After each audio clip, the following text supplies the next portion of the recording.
நாய்ங்களுக்கு biscuit போட போறீங்களா? சிலர் சாப்பிடுவாங்க, சிலர் சாப்பிட மாட்டாங்க. ஏன்னா அவங்களுக்கு போர் ஆயிருச்சு. ஒரு ஸ்பெஷல் ரெசிபி இருக்கு, நாய்ங்களுக்கு ரொம்ப பிடிக்கும். அத நீங்க குயிக்கா 5 நிமிஷத்துல ரெடி பண்ணிடலாம். நானே எங்க நாய்ங்களுக்கு போட்டு பார்த்தேன், அவங்களுக்கு ரொம்ப பிடிச்சிருந்தது. கொஞ்சம் கூட மிச்சம் வைக்கல. அது என்ன ரெசிபின்னு இந்த வீடியோக்குள்ள சொல்லியிருக்கேன். வீடியோவை ஸ்கிப் பண்ணாம ஃபுல்லா பாருங்க.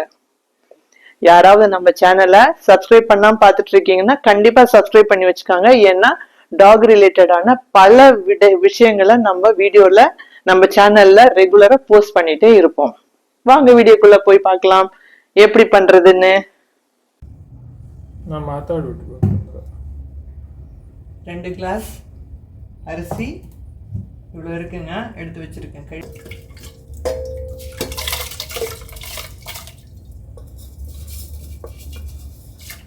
கழுவுன அரிசி,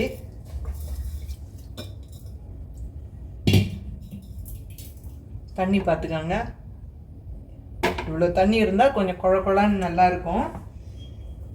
அப்புறம் கேரட் வந்து இப்படி கொஞ்சம் பெருசாகவே கட் பண்ணிக்கலாம். குழஞ்சா போதும், குழஞ்சிரும் கேரட், குழஞ்சிரும். தோலெல்லாம் எடுக்க வேண்டியதில்லை. நல்லா கழுவிட்டேன், நான் கேரட்டை கழுவிட்டேன். கூட போட்டுடலாம் இன்னும் ஒரு கேரட்டு.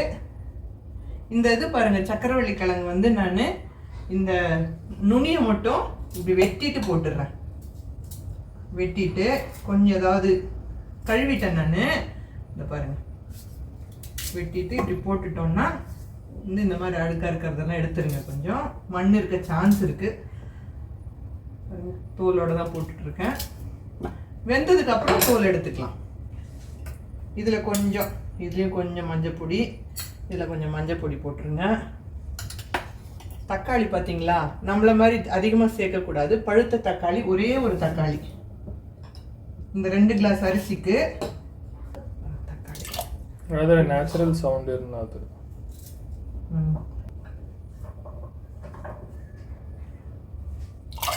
அவ்வளோதாங்க. கொஞ்சம் நீங்கள் வேணா இந்த நம்ம நாய்க்கு வந்து இது கொஞ்சம் தேங்காய் எண்ணெய் பாருங்கள் கொஞ்சம் போட்டிங்கன்னா நல்லது தான். தேங்காய் எண்ணெய் போட்டிங்கன்னா தோலெல்லாம் நல்லா ஷைனிங்காக இருக்கும், அவங்களுடைய ஃபர்ரெல்லாம் ஷைனிங்காக இருக்கும். இப்போ இது ரெண்டுத்தையும் வேக வச்சிடலாங்க. இதுவும் குக்கர் ஆன் பண்ணிடுறேன்.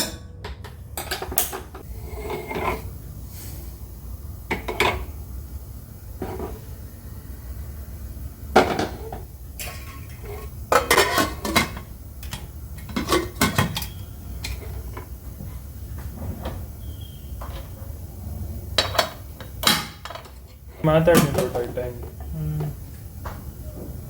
ಖ್ಯಾತಿ ಸಾಕಾ? ಪಾಸ್ ಮಸಾಲೆ ಪಾಸ್ ಆನ್ ಮಾಡ್ತಿತ್ತು.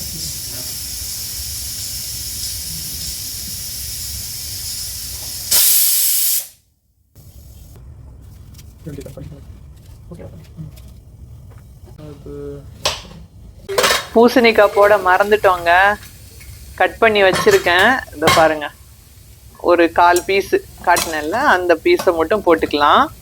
ரொம்ப நல்லது.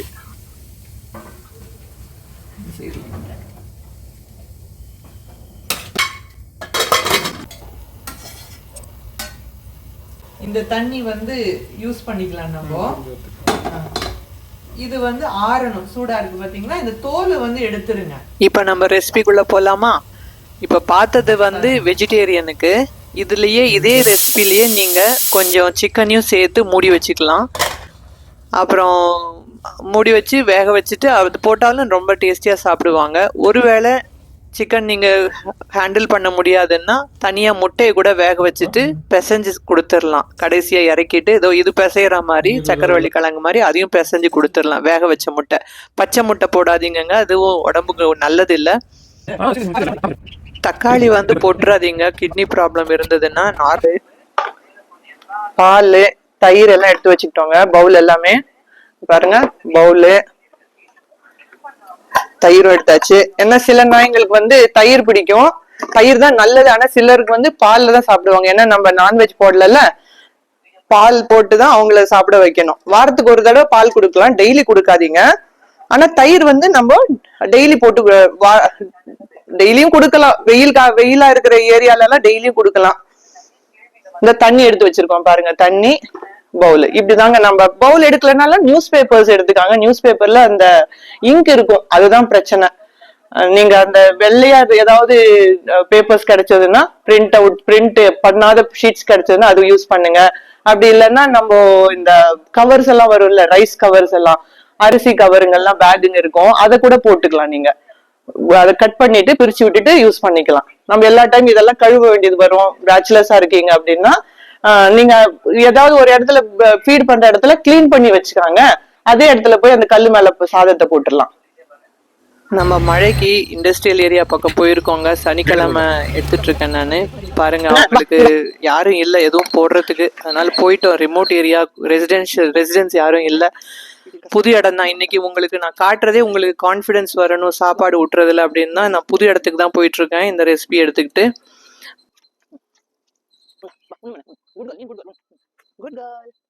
உள்ள மாட்டி இருக்கு, கூப்பிட்டு இருக்கோம். அதான் இந்த பிளேட்ல இருக்கிறத கொஞ்சம் போட்டுடுறோம் அவளுக்கும். பாரா பாரா குட்டி, பா பா பா.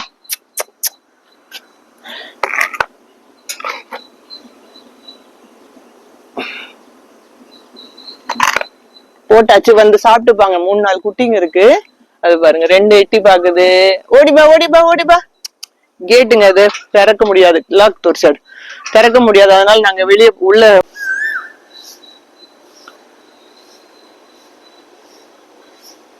இன்னொன்னு வருது, சாப்பிடுறாங்க பாருங்கப்பா.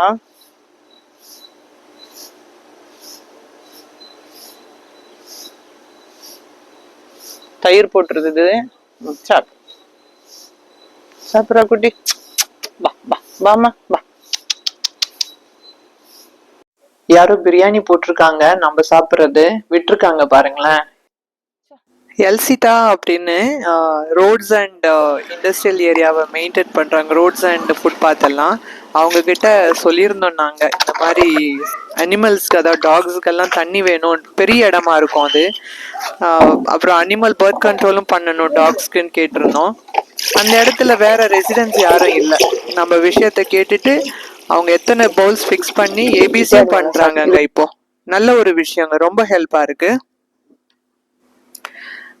வேற எப்படின்னா, நம்ம ஒன்றும் இல்லைங்க, இந்த வெங்காயம் பூண்டு, நம்ம நார்மலாக வீட்டில் சமைக்கிற வெங்காயம் பூண்டு, அப்புறம் சாக்லேட்டு, உப்பு புளி காரம் மசாலா, அப்புறம் சில்லி, பால் கூட தப்பு தாங்க அவங்களுக்கு கொடுக்கறது, ரொம்ப புழு வச்சிருதுன்னு சொல்கிறாங்க டாக்டருங்க.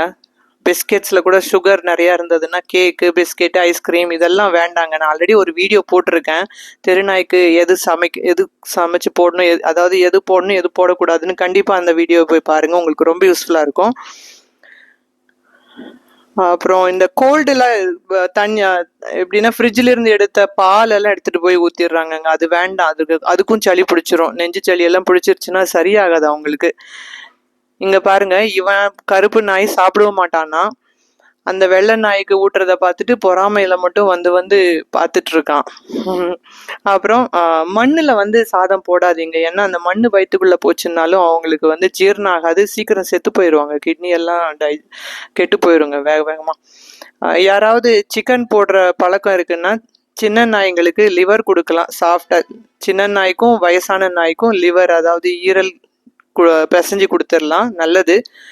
அப்புறம் இந்த கோழி தலை மூக்கு எடுத்துட்டு கொடுங்கன்னு சொல்றாங்க. அதுக்கப்புறம் அதோட விரல்ல இருக்கிற இதெல்லாம் எடுத்துருங்க, அந்த நகத்தெல்லாம் கட் பண்ணிட்டு போட சொல்றாங்க. அதெல்லாம் உள்ள போய் டைஜஸ்ட் ஆகாது, வயிறு வலிக்கும் அப்படிங்கிறாங்க. இன்னும் இந்த குட்டி நாய்ங்களுக்கு பார்வை வந்த பப்பிக்கெல்லாம் நீங்க வாழைப்பழம் பப்பாளி கொடுத்தீங்கன்னா நல்ல எனர்ஜி வரும் அப்படின்னு சொல்றாங்க. இது கொஞ்சம் இறுக்கமாயிருச்சு பாருங்க இந்த வீடியோல, அதனால அந்த நாய்க்கு கொஞ்சம் லூஸ் பண்ணி கொடுத்துருக்கேன், ஒரு குச்சி எடுத்து. நீங்களும் முடிஞ்சதுன்னா அந்த மாதிரி பண்ணிருங்க, இல்லைன்னா வேஸ்ட் பண்ணிடுவாங்க அந்த சாப்பாடை.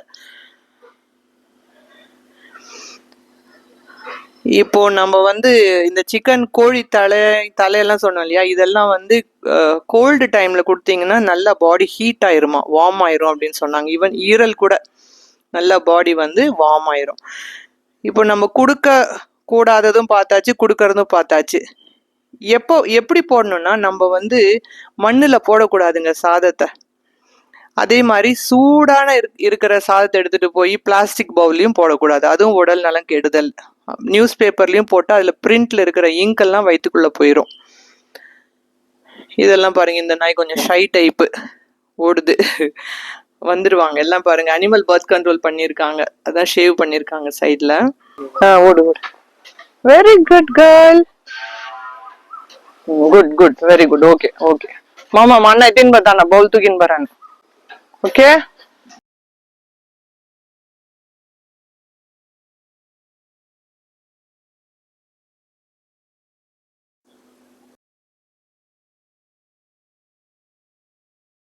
நீங்க பிளேட்ஸ் கூட யூஸ் பண்ணலாங்க. இந்த பேப்பர் பிளேட்ஸ் வருதுங்க இல்லையா, டிஸ்போசபிள் பிளேட்ஸ், அது கொஞ்சம் டெய்லி வாங்கி வாங்கி போடுறதுக்கு உங்களுக்கு எக்ஸ்பென்சிவா இருக்கும். நல்ல இலை வந்து இருந்தா கூட, நம்ம வாழை இலை இருந்தா பெஸ்ட்டுங்க. கிழியாம இருந்ததுன்னா போட்டுடலாம். எப்ப போடணும் அப்படிங்கிற கேள்விக்குங்க, நம்ம காலையில ஆளுங்க நடமாட்டம் இருக்கிறதுக்கு முன்னாடியே போட்டுறது நல்லதுங்க, கொஞ்சம் இருட்டின மாதிரி இருக்கும் போதே. அதுக்கப்புறம் அதே மாதிரி கொஞ்சம் இருட்டினதுக்கு அப்புறம் சாயந்தரமா போடலாம். நாங்கன்னா ஒரு 10 மணிக்கு போடுவோம், அது உங்களுடைய இடத்த பார்த்து சேஃப்டி பார்த்துக்காங்க. இன்னொன்னு, போடும்போது யாருடைய வீட்டு முன்னாடி போடக்கூடாதுங்க, கேட்டு முன்னாடி, காம்பவுண்ட் முன்னாடி. இது வந்து நாங்கள் பெர்மிஷன் வாங்கிட்டு தான் போட்டுட்டு இருந்தோம். அந்த நாய்ங்க ஆல்ரெடி இருக்கிறத பார்த்துட்டு அந்த வீட்டு ஓனர்கிட்ட கேட்டுட்டு தான் போட்டோம் நாங்கள். அப்புறம் காம்பவுண்டு முன்னாடி எல்லாம் போடக்கூடாது. அந்த மாதிரி பிரச்சனை வந்து வருதுன்னா, அது வர்றதுக்கு முன்னாடியே நீங்க வந்து கொஞ்சம் தூரமா போய் போட்டுருங்க, உங்க தெரு கடைசியில கூட போட்டுருங்க. அது வந்து நாய்களுக்கும் சேஃப்டி, நல்லது நமக்கு. ஸோ எப்போ போடணும், எப்படி போடணும்னு பார்த்தா, சாப்பாடு போடுறவங்க காலனி கேர்டேக்கர் கார்டு வந்து அனிமல் ஹஸ்பண்ட்ரி வெப்சைட்டில் போட்டிருக்காங்க டிபார்ட்மெண்ட். அவங்க பார்த்து டவுன்லோட் பண்ணி அப்ளை பண்ணிக்காங்க, உங்களுக்கு ரொம்ப யூஸ்ஃபுல்லாக இருக்கும். இப்போ நம்ம வந்து ட்ரை ஃபுட் போடுறவங்க கண்டிப்பாக அதை ஊற வச்சுட்டு தான் போடணும், இல்லைன்னா அது வயிறு வலிக்கும். Try grapes, chocolate, normal grapes கண்டிப்பாக கொடுக்காதீங்க. என்னுடைய டாக் கேரிங் வீடியோஸ் நிறையா போட்டிருக்கேங்க, எப்படி பெட்ஸ் வளர்க்கணும்னு. அதை போய் பாருங்கள், உங்களுக்கு ரொம்ப யூஸ்ஃபுல்லாக இருக்கும். 2 வீடியோ இருக்குது பெட் பேரண்ட்ஸு. தெருநாய்க்கு எந்த ஃபுட்டு போடணும் போடக்கூடாதுன்னு வீடியோ போட்டிருக்கேன், கண்டிப்பாக போய் பாருங்கள், உங்களுக்கு ரொம்ப யூஸ்ஃபுல்லாக இருக்கும். இவங்க யார்கிட்டங்க பசிக்குதுன்னு போய் கேட்பாங்க, பார்த்தீங்களே எப்படி உக்காந்துருக்காங்கன்னு. எல்லாருமே ஒரு ஃப்ரெண்ட்லி தாங்க, ப்ளீஸ் புரிஞ்சுக்காங்க. இவங்களுக்கு சாதம் போடுங்க, உங்களுக்கும் ஃப்ரெண்ட்லியாக இருப்பாங்க. இவங்களுக்கு வந்து யார்கிட்டையும் போய் வாய் திறந்து பசிக்குதுன்னு கேட்கவும் முடியாது. வேற அனிமல்ஸ், பேர்ட்ஸ் வந்து அவங்கவுங்க பிறக்கி சாப்பிட்றதுக்கு ஒரு ஆப்ஷன் இருக்குங்க, சாய்ஸ் இருக்கு. ஆனால் இவங்களுக்கு இல்லைங்க. ஓகேங்க, நம்ம ரெசிபி எல்லாம் முடிச்சாச்சு. பாத்தீங்களா லாஸ்ட் வீடியோவை? சூப்பரா நான் முடிச்சிட்டு திருப்தியா வந்துட்டு இருக்கேங்க. என் முகத்துல எவ்வளவு பெரிய சந்தோஷம்னா, வெரி லாட்ஸ் ஆஃப் பாசிட்டிவ் வைப்ரேஷன்ஸுங்க நம்ம குட்டிங்க கிட்ட இருந்துட்டு வந்ததுல. நல்ல ஒரு புது இடத்துக்கு போனதுனால எனக்கும் ரொம்ப நல்லா இருந்தது, எக்ஸ்ப்ளோர் பண்ண மாதிரி இருந்தது. உங்க through very nice I felt. கண்டிப்பா இந்த இதை ட்ரை பண்ணி பார்த்துட்டு எத்தனை பேர் புதுசா ஃபீடிங் ஸ்டார்ட் பண்ணியிருக்கீங்கன்னு சொல்லுங்க, எனக்கு அதுதான் ரொம்ப முக்கியம். அப்புறம் இன்னொரு மெயினான விஷயங்க, நிறைய டாக் ஷெல்டர் வச்சிருக்கோம் அப்படின்னு சிலரெல்லாம் நிறையவா சிலரா தெரியல, பார்த்துக்காங்க. பொய்யா டொனேஷன் வாங்கிட்டு இருக்காங்கன்னு கேள்விப்பட்டேன். நம்ம சப்ஸ்கிரைபர் ஒருத்தவங்க சொல்லியிருந்தாங்க. பாருங்க, யாராவது அந்த மாதிரி சீட்டிங் பண்ணிட்டு இருக்காங்களா அப்படிங்கிறத பார்த்துட்டு அவங்களுக்கு வந்து டொனேட் பண்ணாதீங்க. ஏன்னா நம்ம எத்தனையோ நல்ல உள்ளங்கள் வந்து நாய்களை காப்பாற்றி அவங்களுக்கு நிறைய சேவை பண்ணிட்டு இருக்காங்க. இந்த மாதிரி பொய்யான சிலர்னால அவங்களுக்கு கிடைக்க வேண்டிய டொனேஷன் கிடைக்காம போயிருங்க.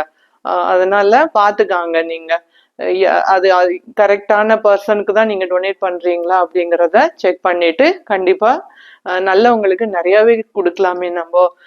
என்னுடைய எல்லா வீடியோஸையும் கொஞ்சம் பார்த்துட்டு எப்படி இருக்குன்னு கமெண்ட்ல சொல்லுங்க. இந்த வீடியோவுடைய ஃபீட்பேக்கையும் கமெண்ட்ல சொல்லுங்க. ஏதாவது மிஸ் பண்ணியிருந்தேன்னா கண்டிப்பா நீங்க என்கிட்ட ஷேர் பண்ணலாம். ரொம்ப தேங்க்ஸுங்க. Take care.